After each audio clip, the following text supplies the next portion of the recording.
सच्ची हिकमत सिर्फ सुनने या जानने में नहीं बल्कि तलाश करने और तजर्बा करने में है। दक्खन की मलका अदालत के दिन इस ज़माना के लोगों के साथ उठकर इनको मुजरम ठहराएगी। सबा की मलका हिकमत की तलाश में।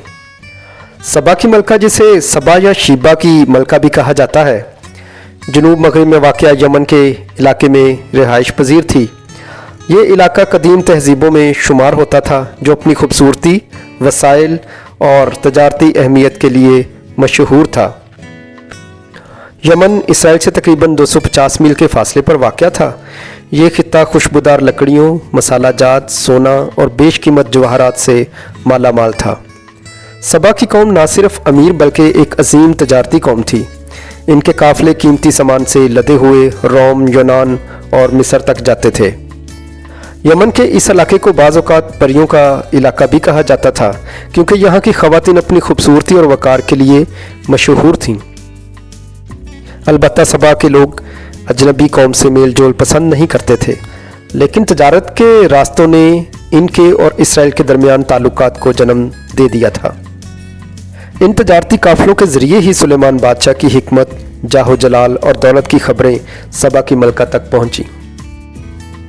ये खबरें सुनकर इसके दिल में एक ख्वाहिश ने जन्म लिया, मैं खुद जाकर देखूंगी कि क्या वाकई सुलेमान बादशाह इतना दाना और अजीम है जैसा लोग कहते हैं। चुनाचा इसने अपने मुश्किल सवालात तैयार किए और एक शानदार काफ़िले के साथ यरूशलेम का सफ़र इख्तियार किया।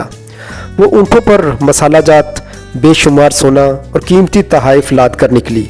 ये सफ़र तकरीबन 1875 किलोमीटर तवील और सख्त था, लेकिन इसकी तड़प और सच्चाई जानने की ख्वाहिश इसे आगे बढ़ाती रही।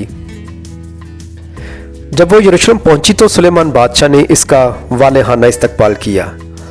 मलका ने बादशाह के सामने अपने तमाम सवालात रखे और सुलेमान ने अपनी खुदादात हिकमत से इन सब सवालात के जवाब दिए।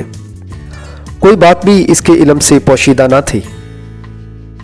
शायद बादशाह ने अपनी 3000 इमसाल में से कोई मिसाल सुनाई हो, या अपनी 1005 गज़लों में से कोई नज़म पढ़ी हो, या फितरत, नबातात और हैवानात के इल्म पर गुफ्तगू की हो, क्योंकि बाइबल मुक़द्दस सलातीन की किताब में फरमाती है, और इसने दरख्तों का यानी लुबनान के देवदार से लेकर जूफा तक का जो दीवारों पर उगता है बयान किया, और चौपायों और परिंदों और रेंगने वाले जानदारों और मछलियों का भी बयान किया।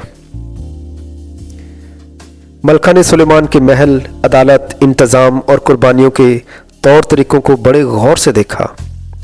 उसने बादशाह का तख्त भी देखा।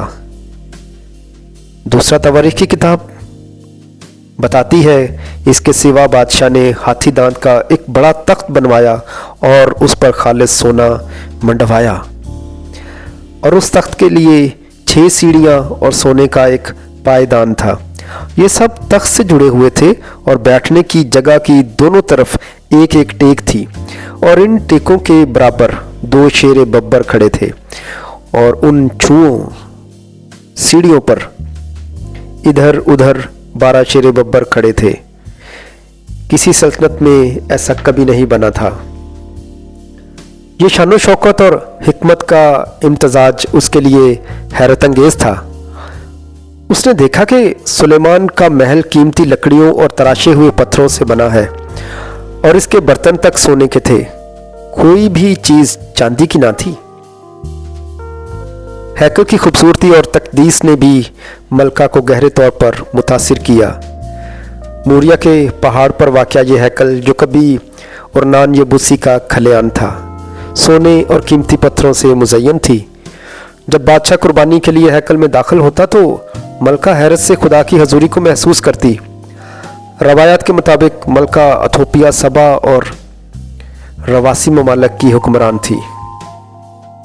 इमाल की किताब में जिक्र है कि सदियों बाद एक हबशी खोजा मलका कंदा का वज़ीर यरूशलेम इबादत के लिए आता था, जो जाहिर करता था कि इस मलका की नस्लों तक यरूशलेम और खुदा के इल्म की गूंज बाकी रही।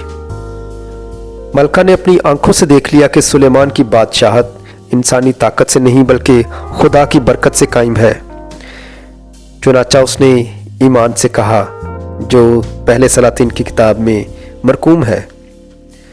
मुबारक हो खुदावंद तेरा खुदा, जिसने तुझसे ऐसा खुश होकर तुझे इसराइल पर बादशाह बनाया ताकि तू अदालत और इंसाफ करे। ये अल्फाज उसके दिल में होने वाली तब्दीली को जाहिर करते हैं। वो जो एक बुतप्रस्त कौम से ताल्लुक़ रखती थी, अब वाहिद हकीकी खुदा की हिकमत और कुदरत को तस्लीम कर रही थी। मलका जब वापस गई तो वो ना सिर्फ सोना और तोहफे लेकर गई, बल्कि रूहानी बसीरत, हिकमत और ईमान की दौलत भी ले गई। सबा की मलका हमें ये सिखाती है कि सच्ची हिकमत सिर्फ सुनने या जानने में नहीं, बल्कि तलाश करने और तजर्बा करने में है। वो एक गैर कौम से थी, मगर इसने सच्चाई को पाने के लिए लंबा और दुश्वार सफ़र तय किया।